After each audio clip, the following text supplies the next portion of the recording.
It's a very emotional trip to these things, and you've got to make sure that the emotion isn't the only thing that sustains you.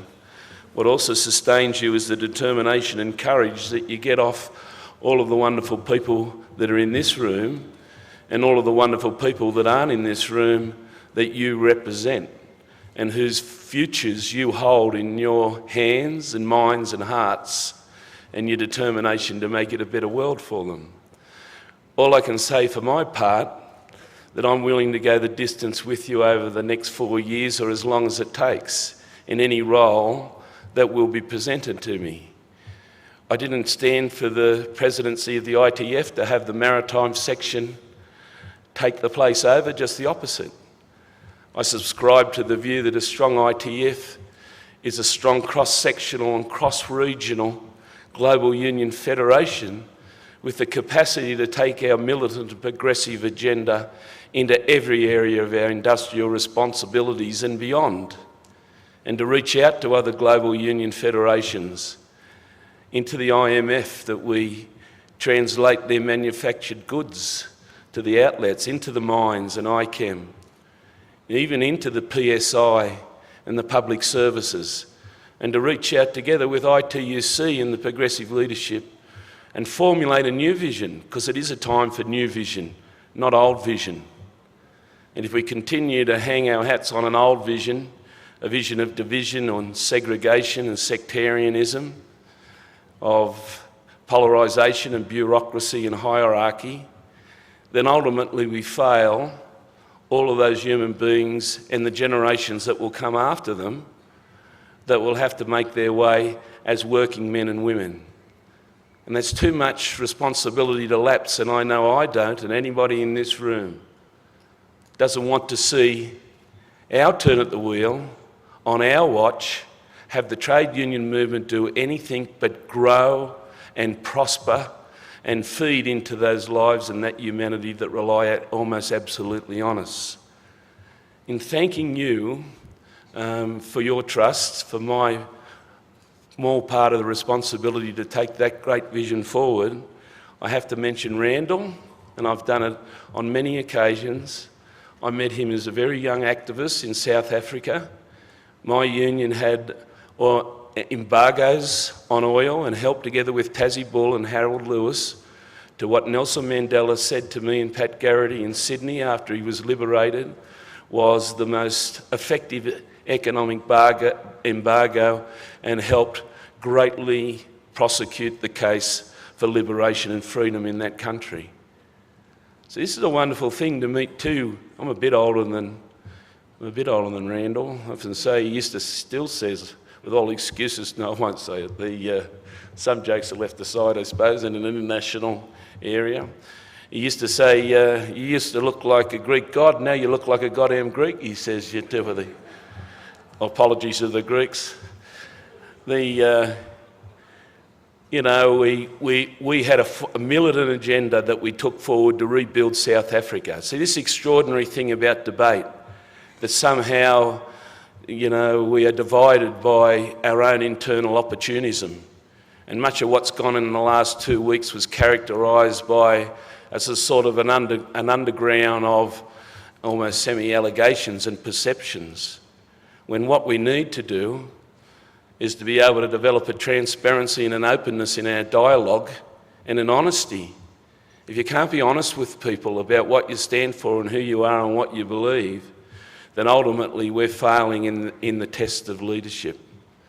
I'm looking forward, as I say, to continue the long militant agenda that Randall and I embarked on so many years ago.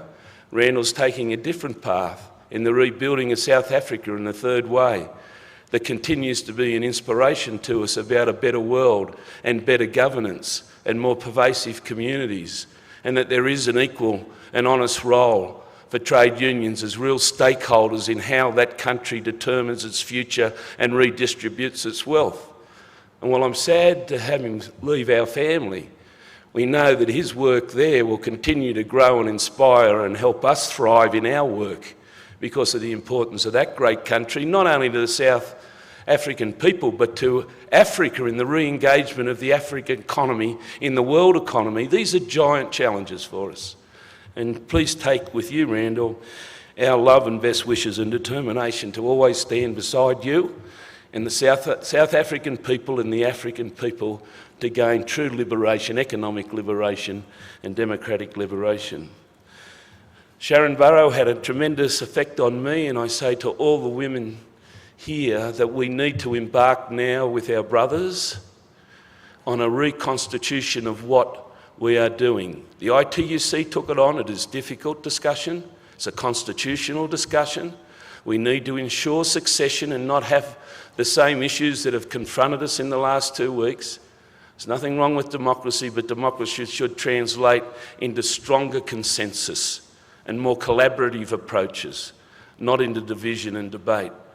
And I think there are constitutional flaws, and that's a matter for the Executive Board to determine those flaws and present a renewed ITF constitution in 4 years' time that will be able to deliver succession, but not at the expense of consensus and collaboration and cooperation.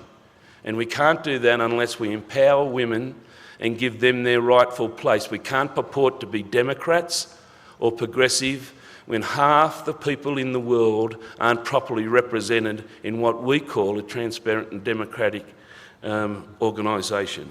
And I'm looking forward to working with the Executive Board and the other Vice Presidents, and also David, to be able to deliver a formulated view about how we can seize this moment and leave a much lasting legacy, the absolute democratisation. And I know that Sharon Burrow, who sends her regards, has pledged to work with the ITUC, especially with the ITF, to be able to help us along the great road and the great challenges that they overcame over in that organisation that now is the lead organisation in the world. To Willie and his supporters, you know, that's politics, I suppose. Had to put it aside. I said Willie's always conducted himself with me in the utmost of equality of character. You know, we need to now draw the threads together. It won't be easy, but we have to be determined, and we have to go back to the values, have to leave things behind. I have to too in some ways. But if we aren't capable and mature enough to do that, then again you haven't elected new leadership, you've elected old leadership, and they'll make the same old mistakes. But all I can say in some comfort to those that ran such a strong and concerted campaign in their own right, I just refer back to those great 20th century, 21st century poets and philosophers, Jaggers and Richards. You don't always get what you want, but sometimes you get what you need. And I hope I can deliver that.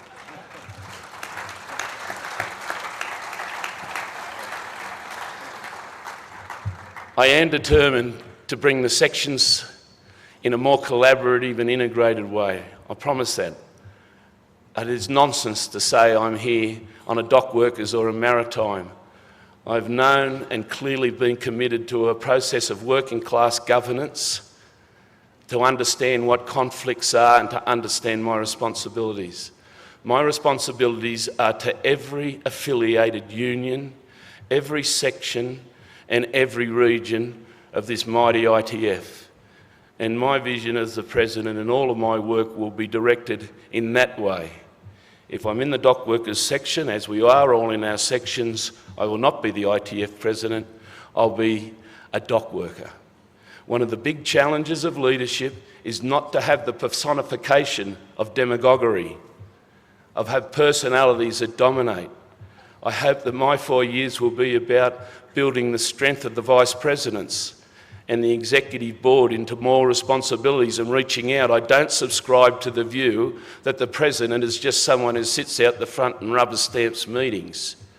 Sharon Burrow, again, one of my great mentors and templates, changed the ITUC with Guy Ryder and was able to deliver a presidency together with the other Vice Presidents and Deputy Presidents that did not in any way challenge management's right to manage, but in fact build on it through building accountabilities and responsibilities and do all of the things that governance mean. And it's not a personal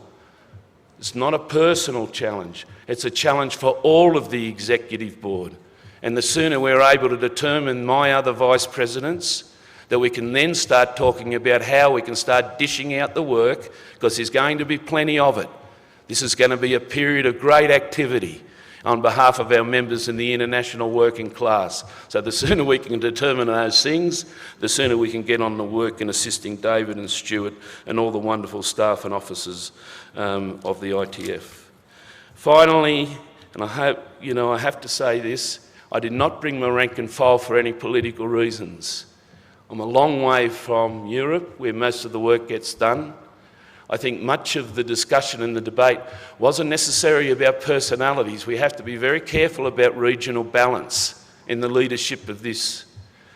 People are a long way away and haven't got the same access that Europe necessarily have, and we have to be sensitive to that. And that was a persuasive factor at the end in how many people voted, I think. And it wasn't about personality or character at all. It was about a balanced and properly equal ITF. My membership allow and fund me to come long distances. I've never missed an executive board or a management committee, and I'm proud of the fact that I don't arrive late and don't leave early, and I continue to commit to that workload. But my membership need to see how their small union has been able, with a long militant history, is to be able to reach out to other great unions and be able to do the work with the scope and the challenges that we're prepared to take on. The 70 rank and file members that came, and my officers, came here as a commitment to international unionism, not to influence it, to learn from it. And as we engage with our youth, we need to have those policies of inclusion, of self-funding, a willingness to be able to create opportunities, and sometimes that creates political problems. And maybe people stand against people, as they say in my union. We don't want too many of them around. They might start thinking they want to be union officials. God forbid. So thank you to my rank and file for this discipline, and it's hard, particularly when you get the very generous expenses that I dished out to you over the last 2 weeks, and your propensity to have a drink. Thanks for your discipline. You turned up at every meeting. This is an international working class and rank and file meeting. It's not about bureaucrats. You've heard what's happened here today. This is a real issue. You've affected them and they've affected you. Finally, I'd like to thank my family who aren't here and all of your families. What capacity would we have without that willingness and love and support of our partners and our children to be able to set aside 2 weeks in Mexico City and be able to go on with all of the great emotional and material challenges they've got. This is a celebration of them. It's a celebration of them as well.